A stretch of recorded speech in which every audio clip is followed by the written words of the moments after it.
Herkese merhabalar, hoş geldiniz kanalımıza derken öksürüğünüze çok iyi gelecek, şık diye kesebilecek bir tarifimizle karşınızdayız.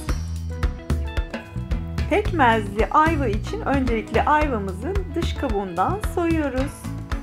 Ve daha sonra içini ayıklayacağız. Çekirdeklerini de kullanacağız. Hep beraber birazdan göreceğiz. Pekmez kullanacağım ve tereyağı kullanacağım. Bu önemli. Ayvalarımızı soyduktan sonra 4'e bölüyoruz ve iç kısmındaki çekirdekleri ayırıyoruz içerisine kullanmak için. Çekirdeklerin faydalarını açıklamalar kısmında yazmış olacağım. Orada bulabilirsiniz. Çekirdeklerini ayıkladıktan sonra iç bölümündeki sert kısmı güzelce temizliyoruz. Bunu hastayken de yapıp tüketebileceğiniz bir tatlı.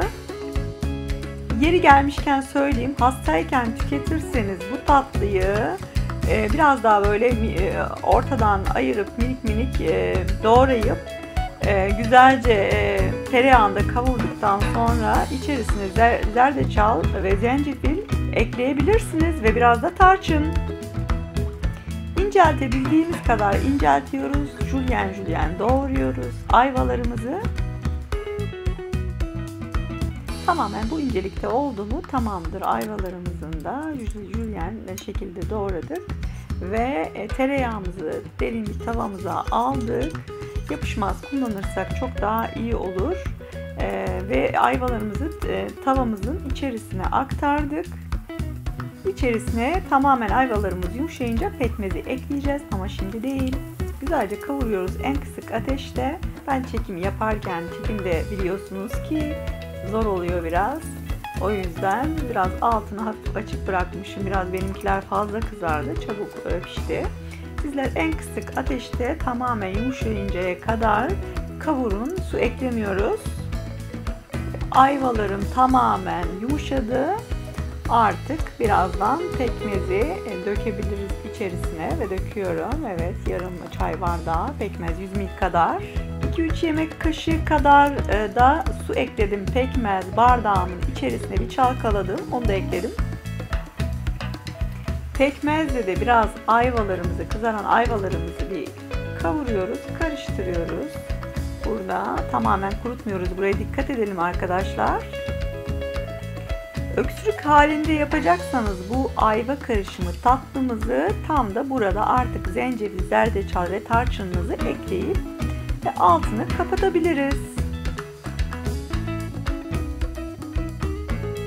Ben tatlı niyetine yaptığım ayvalı pekmezimi ve çok seviyoruz. Çok güzel oluyor. Gerçekten pekmezli yumurtamız da gelecek çok yakında sizlere. Videomuzun daha sonuna gelmedik. Buradan deneyeceklere afiyet olsun derken ve sizler için doku testine geçiyorum ve gerçekten de çok güzel. Sizlere öneririm. Gerçekten sevebileceğiniz bir tatlı ve hastalık hallerinde deneyebileceğiniz bir tatlı, bir şifa deposu diyebilirim. Videomuzun sonuna daha gelmedik. Bizler buradayız. Sizler de halen oradaysanız videomun sonuna göz atmayı unutmayın. Burada ayvamı nasıl yıkadığımı göstermek istiyorum. Daha önceden tabii yıkadım bu yöntemle. Tekrardan sizlere göstermek için tekrardan yıkıyorum.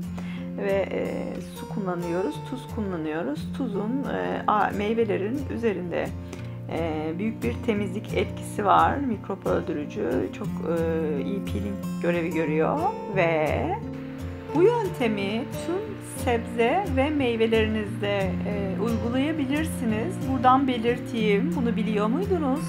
Bir diğer süper haberim, bir tatlı kaşığı tuzla elinizi yıkayabileceğinizi ve tüm mikroplardan arınacağını biliyor muydunuz? Abone olmayı, bildirimleri açmayı unutmayın. Yorumlarınızı da bekliyoruz. Bay bay.